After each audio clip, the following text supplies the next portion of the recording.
চায়নার রাজধানী বেইজিংয়ে এবার দেখা গেল এক ভিন্ন ধর্মী প্রতিযোগিতা। মানুষ নয়, হাফ ম্যারাথনে দৌড়ালো হিউম্যানয়েড রোবট।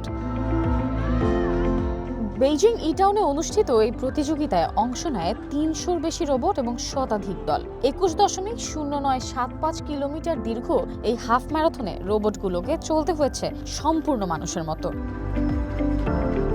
শুধু অংশগ্রহণই নয়, অনেক রোবট পেছনে ফেলেছে মানব দৌড়বিদদেরও।